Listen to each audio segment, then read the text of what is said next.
E vamos falar hoje sobre pais, filhos e privacidade. Vamos lá?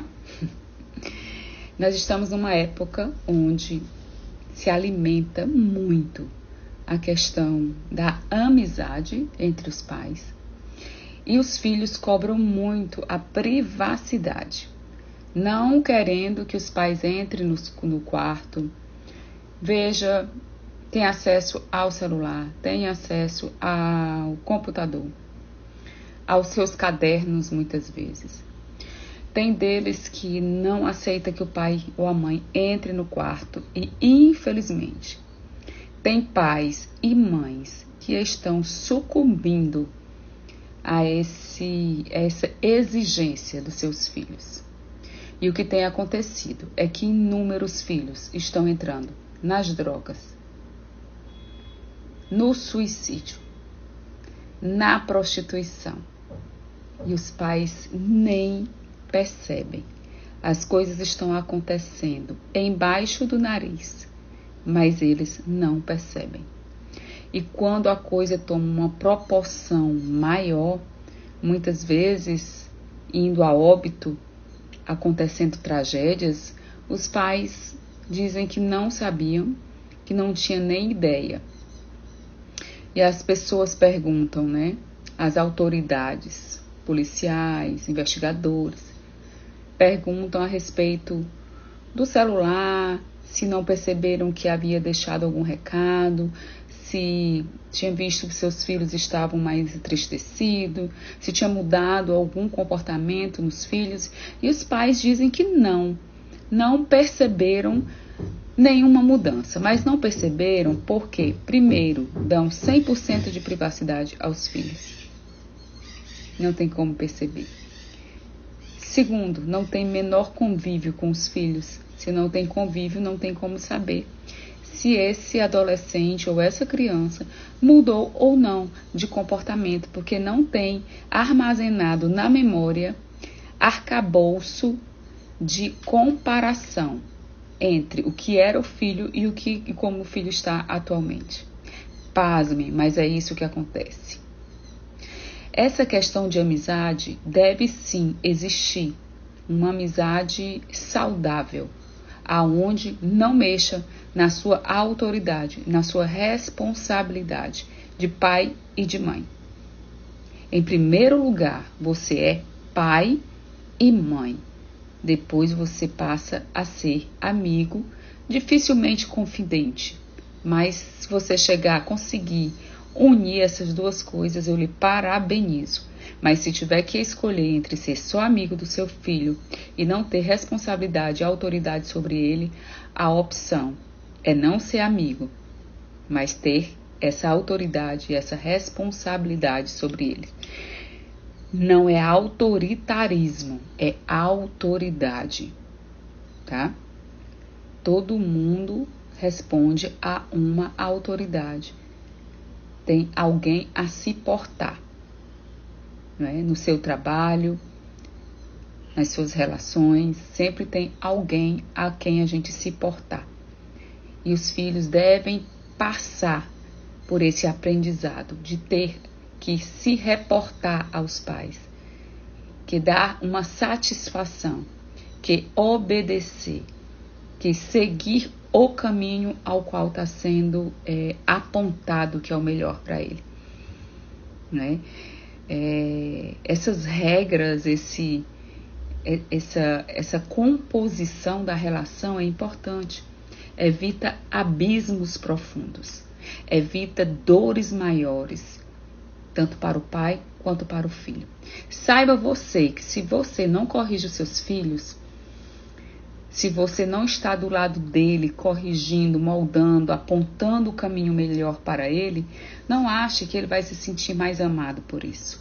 Existem inúmeras pessoas que chegam na terapia e tem o discurso de abandono, um discurso de rejeição e um discurso de fato, de verdade, não se sentir amado pelos pais, porque os pais não cuidaram deles.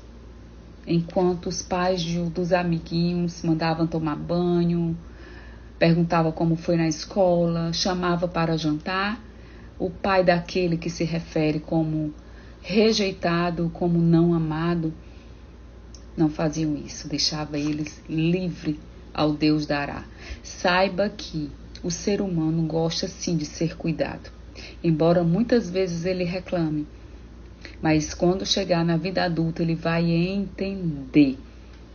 E se ele não entender e ficar chateado, tenha convicção de que você está fazendo o seu melhor, sem grosseria, sem agressão física e sem acusação. Use toda a sua inteligência emocional, toda a sua conquista de pai e mãe para trazer o seu filho para o entendimento de que tudo que você quer é o melhor para ele. E que esse melhor para ele passa por podar. Podar. Para que serve a poda da planta? Podar a planta para que ela não ultrapasse alguns limites, né? Não chegue no muro do vizinho, por exemplo. E para cortar e moldar ela, para que ela possa crescer, dando mais frutos, crescer com mais saúde. Assim é a poda que o pai faz no filho. É para que ele tenha mais crescimento, mais amadurecimento, para que ele esteja firme, não é? Nos conceitos, nos princípios, para que ele entenda limite, para que ele floresça e amadureça como adulto. Você não está fazendo nada demais, tá? Você sabe quando é que ele vai compreender a importância da sua correção, do seu zelo?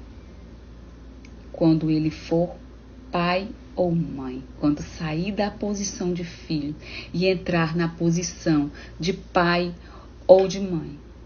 Aí ele vai entender a importância desse cuidado, desse olhar direcionado, dessa cobrança. Olha, filho menor de 18 anos, principalmente, e hoje eu nem digo menor de 18 anos, eu digo de 25, porque a adolescência está tardia, né? Não se considera mais não se considera a mente formada antes dos 25 anos. Não deixe de observar quais são os vídeos que o seu filho gosta de assistir, quais são as músicas que gosta de ouvir, que tipo de desenho ele faz, que jogos ele brinca, qual é o personagem que ele mais se identifica, quais são os amigos, como que é o nível de amizade que ele anda, como são as notas dele no colégio, como que é o comportamento dele em sala de aula, ele respeita ou não os professores, ele é introspectivo ou ele é tímido ou ele é solitário. Tente entender como é o seu filho. Não permita que o seu filho tranque o quarto dele, viva dentro do mundo dele e você não tenha acesso a esse mundo. Não faça isso. O que tem de adolescentes entrando em depressão, tirando a própria vida, e os pais, quando percebem, já é tarde demais, mas quando entram no quarto da criança, do adolescente, após a morte dessa criança, desse adolescente, é que vai se perceber. Não como aquele pai amigo que deu a privacidade, mas com um sentimento de culpa horrível, porque vai se sentir como um pai negligente, como uma mãe negligente.